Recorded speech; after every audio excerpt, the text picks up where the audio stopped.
What is up, Waffle Gang? I do hope you are well. My name is Mark, and welcome to r/AmITheButtHole. And if you do like a Reddit story, consider subscribing today, maybe clicking that notification bell too. And if you enjoy the content, why not like as well? Really helps out.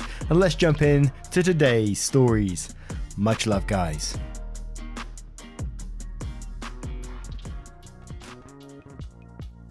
Now, our first story is an updated story, so as always, we're going to cover the initial story first, then go to the update. So feel free to use the timestamps as always. And it's from Roommate Moving Out, titled, "Am I the arsehole for telling my boyfriend that his daughter can't have her own room in our house?" So my boyfriend, 30 male, and I, 24 female, have been together for 2 years, and we just bought our first house together. We move in at the end of the month.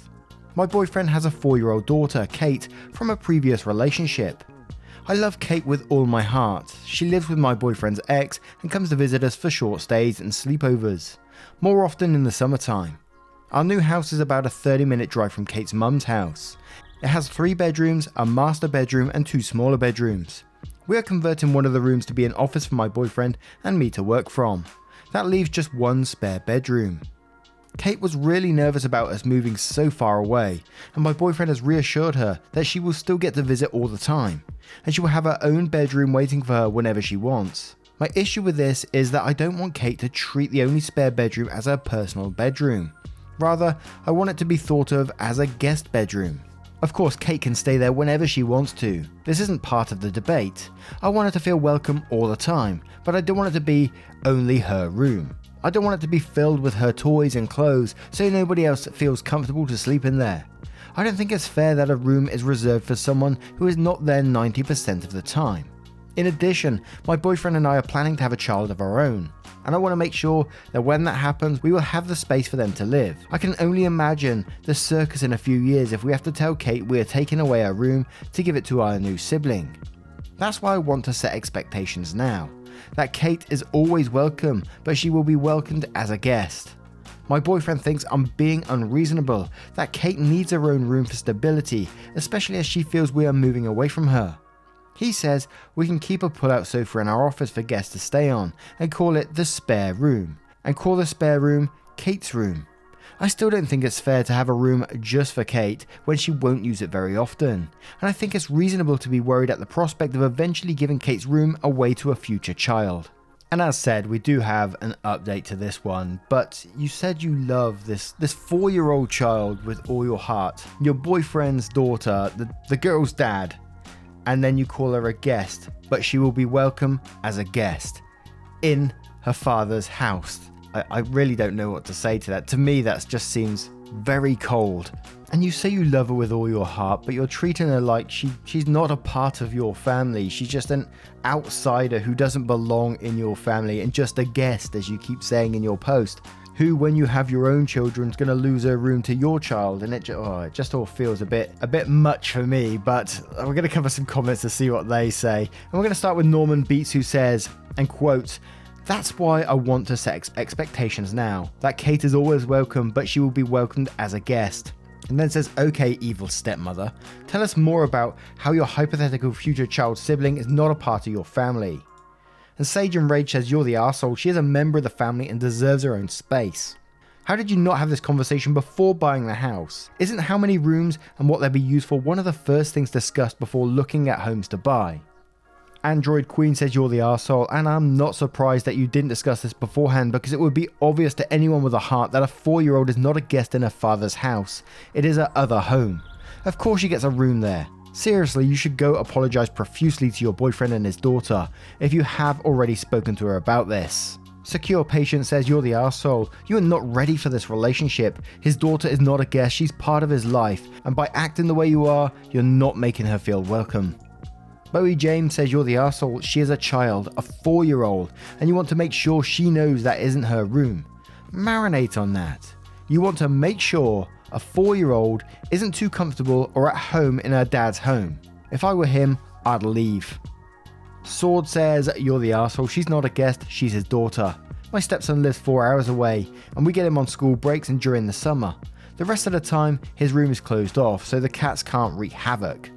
It's not wasted space, it's his room. And when he comes back, he knows his Nerf guns and video games and other toys are safely awaiting him in his room. You say you want her to feel welcome, but how is she supposed to feel that when she's not even worthy of having their own space? Shit like this is why step-parents get such a bad rep. Now, we're going to move on to the update to see what that says, and let's just hope for something positive to come out of this one.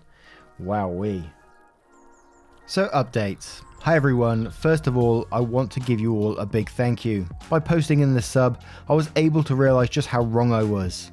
A lot of you shared your own stories of similar things growing up and how it led to resentment between you and your parents and step-parents, and that is the absolute last thing I want for me and Kate. Call me naive, but I simply didn't realise the harm I was perpetuating by withholding a room of Kate's own. By doing so, I was removing a sense of true belonging and welcome. And to those of you that felt personally hurt and victimised by my actions, I am sorry. A number of you reached out to me privately in anger, and I know that comes from a place of pain and sadness. To you, I'm sending along my love. In the aftermath of posting, I watched the comments pour in.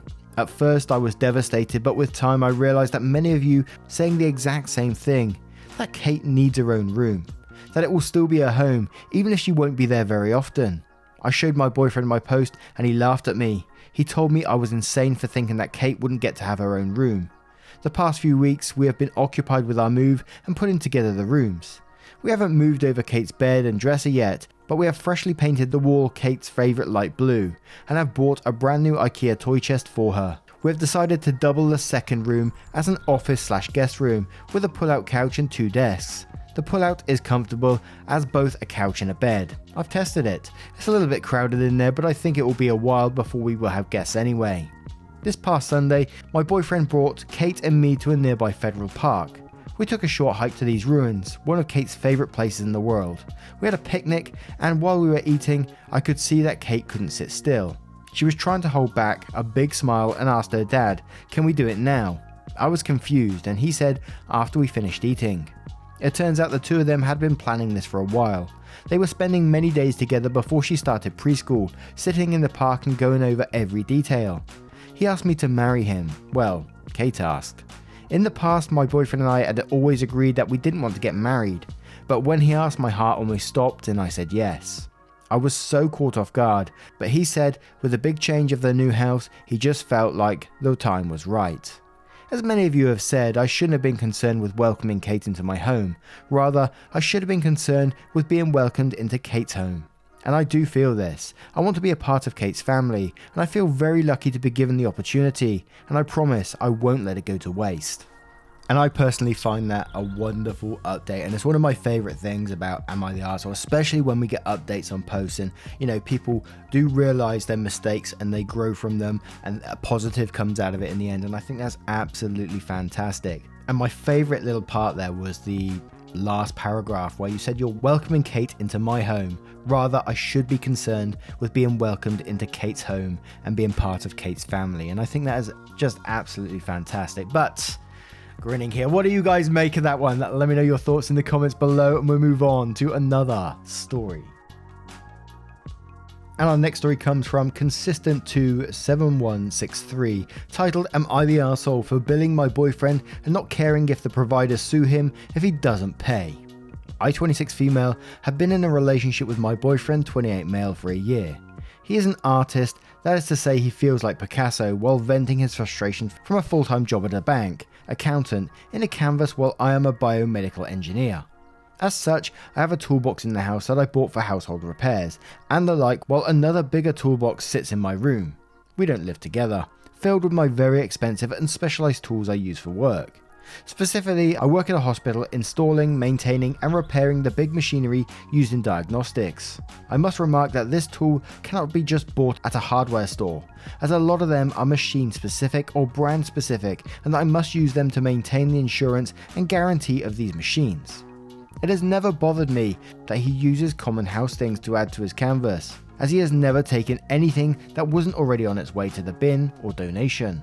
But one day I got back from work and he is in the house, in my backyard, flinging paint at a canvas with some weird shape stuck to it. At first, I didn't know what he had pasted on there until I saw my toolbox dumped by his feet and a lot of the tools just strewn around. The tipping point came when I saw my oscilloscope, I don't know if that's how it's pronounced, broken apart and glued to the monstrosity in the yard. That thing alone cost me $750, let alone the rest of my ruined tools. I saw red. I don't even remember what I said to him, only that he ran away and was actually crying, full on bawling. I had no time nor patience to deal with that, so I took inventory of what he ruined and talked to my boss to see what I could do. Non-electric or simple tools like special screwdrivers, how he ruined a screwdriver, I have no idea. Clamps, measuring tools, the hospital will replace it at no cost, but other ones like the oscilloscope and a few other electric tools I had to replace myself.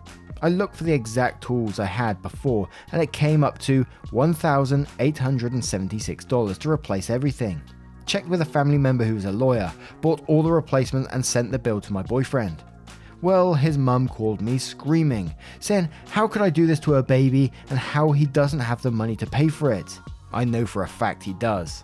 I told her that if he doesn't pay, the provider will sue him, and so will I, and then just hung up. Not 10 minutes later he called. He was crying and screaming, so I just left the phone next to me and continued to work.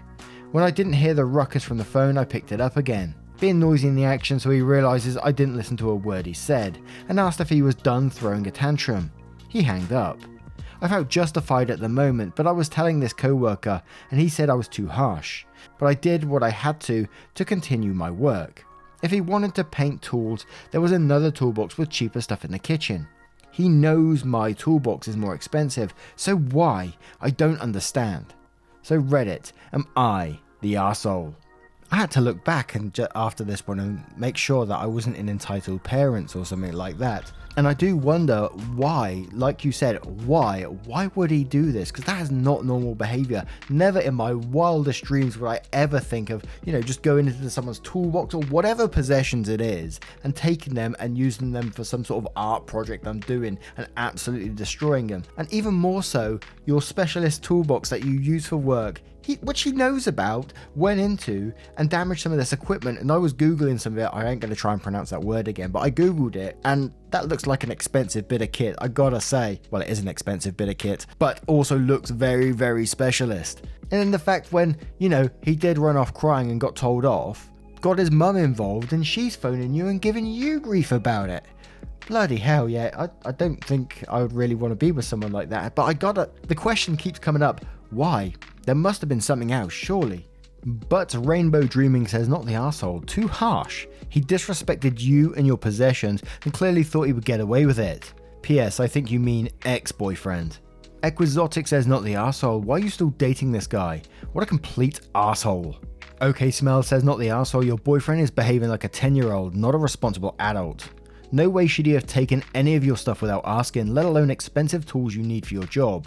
And what 28-year-old needs to go running to mummy because their partner caused them out on bad behaviour? Sounds like you need to ditch him and look for an adult boyfriend.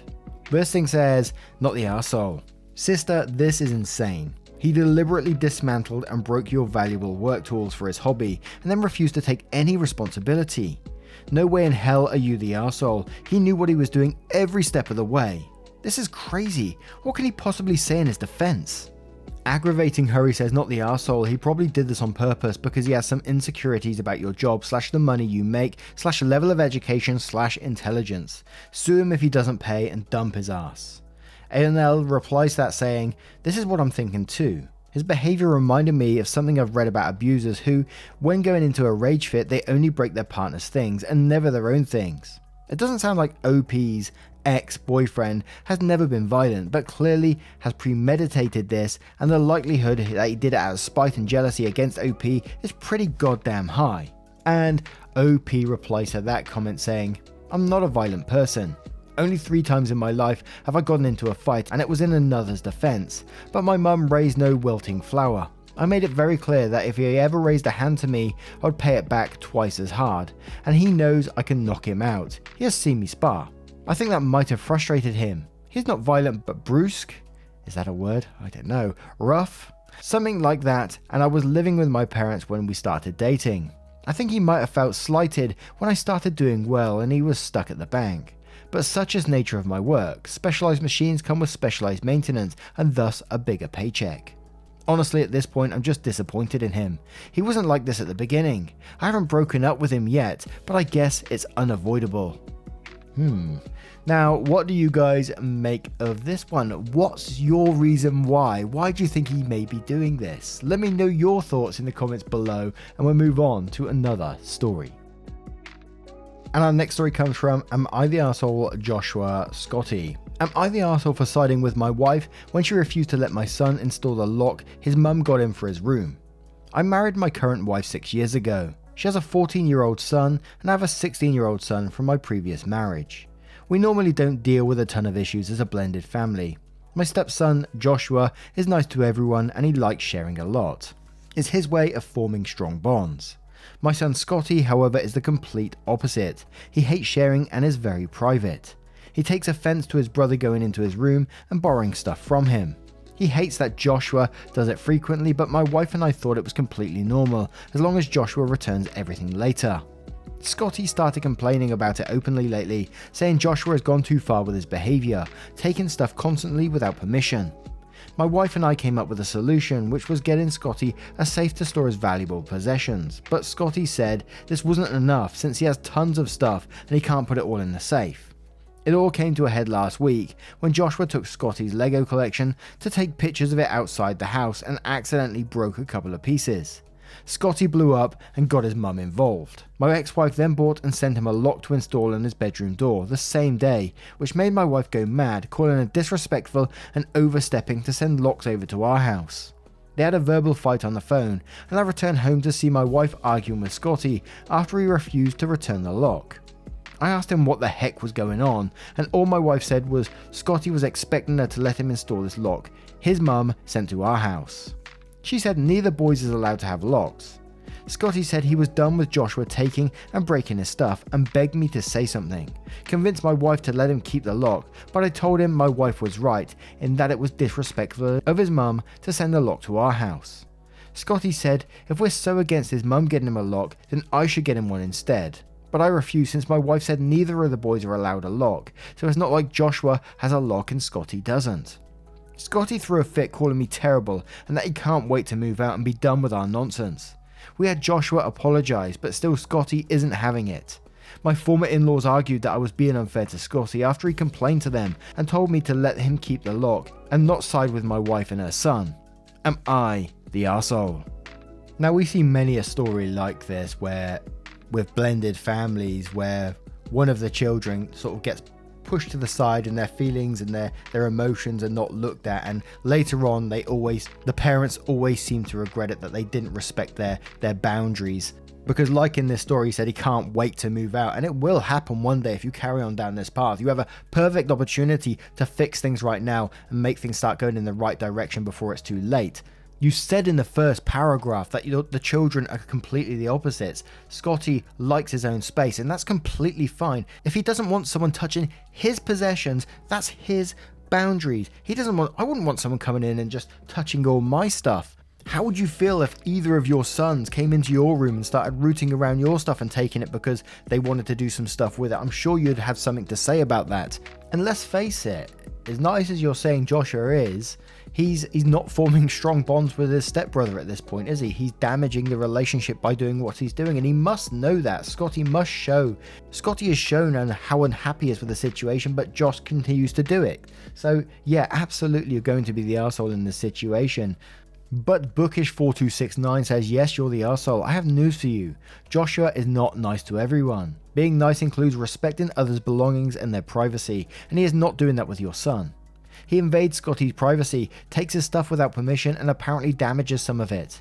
That's not sharing, for fuck's sake. That is taking without permission. We have a word for that, and it's not sharing.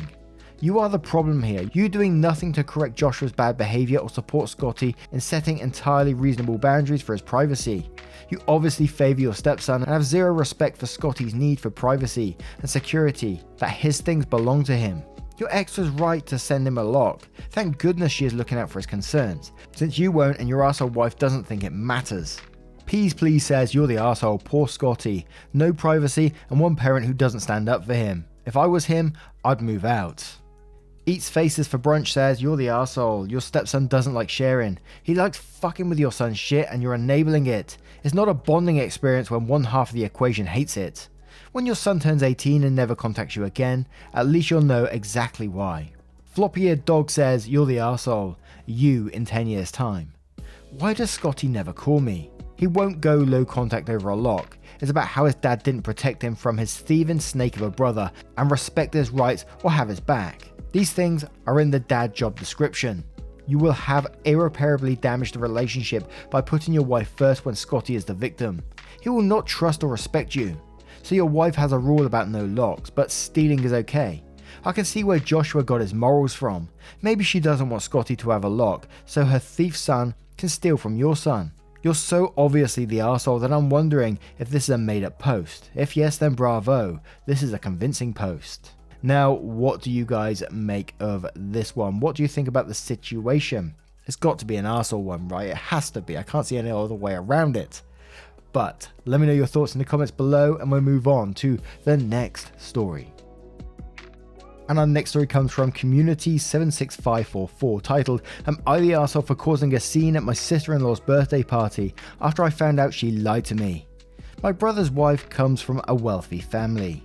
Everyone in my family keeps asking her for favors, and at this point she managed to financially dominate them except for me, my wheelchair user husband. She's civil towards us though. Her birthday was a few days ago and she decided to have it in a upscale restaurant and even gave out invitations.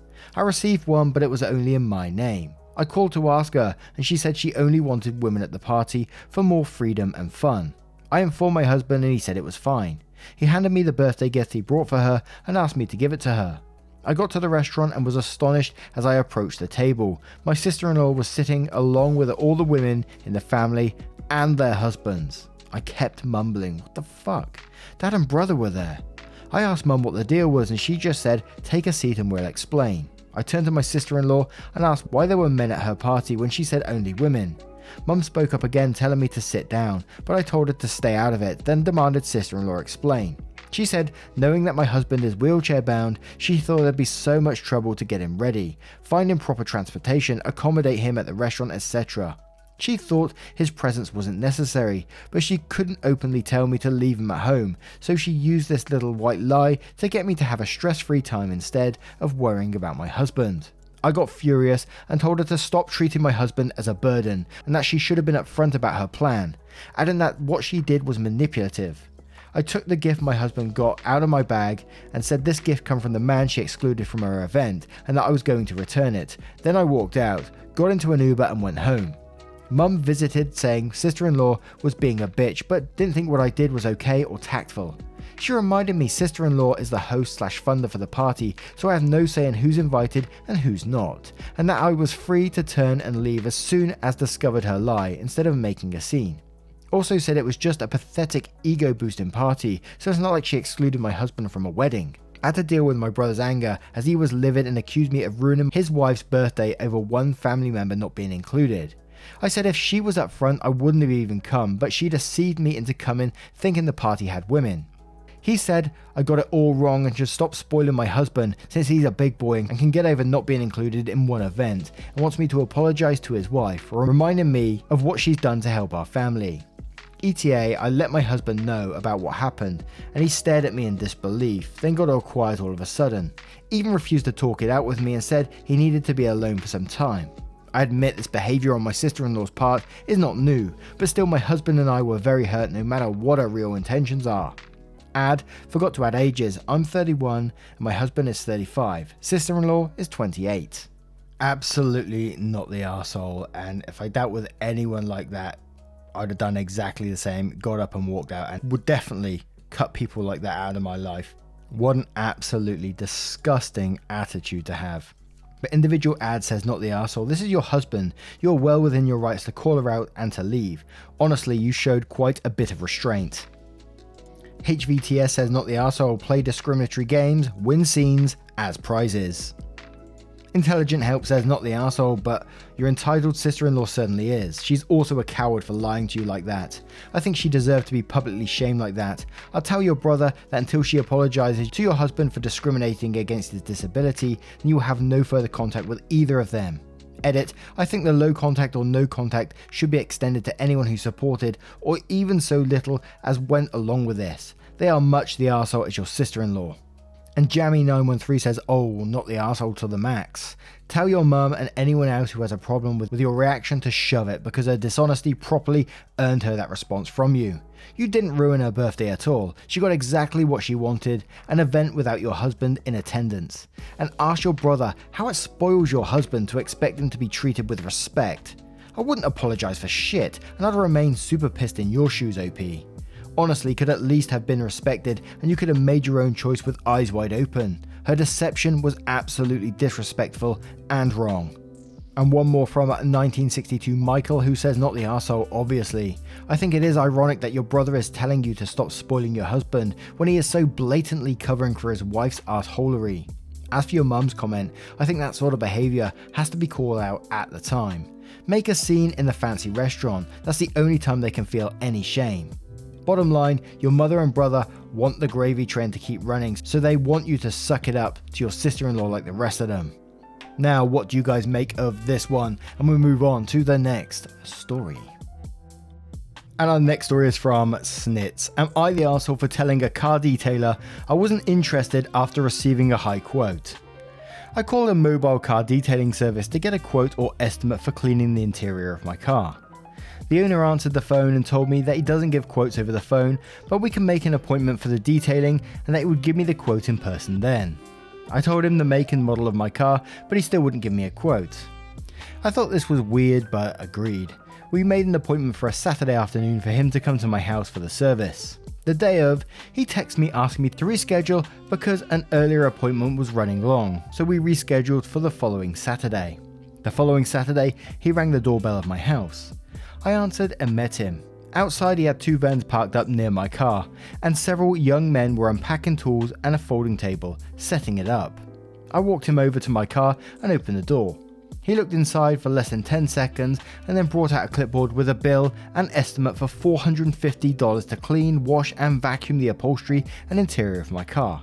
I told him I could not do that price. The last time I got my car detailed, it was multitudes less. He looked awestruck, like I had a horn growing out of my head.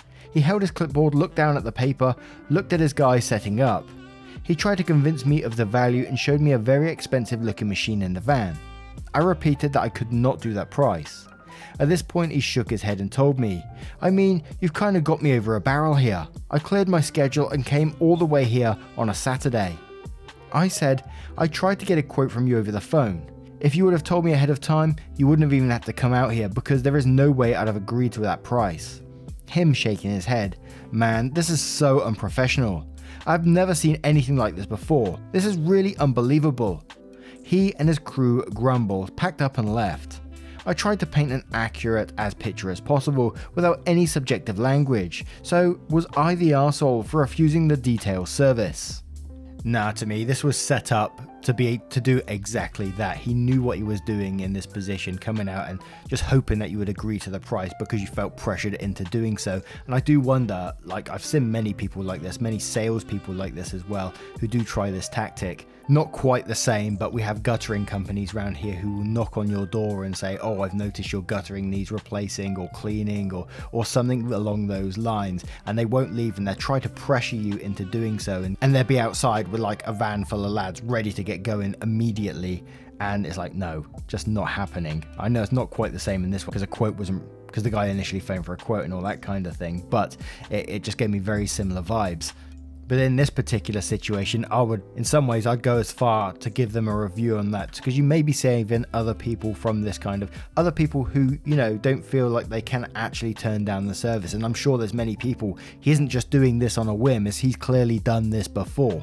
And an in-person quote isn't an uncommon thing. I mean, some people's cars just have a bit of dust in them, other people's cars are absolutely trash, so I can totally see why someone would want to look in the car to see how much of a clean it actually needs, but the whole process that they went through was absolutely toxic in my opinion. But Burrowbridge says, not the arsehole. Over the phone, he should have at least been able to give you a base price for the make and model of your car.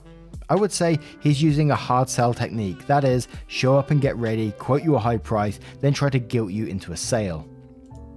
Jackalope says, not the arsehole, that's a scam. He was counting on you being agreeable and not kicking up a fuss since he was already there.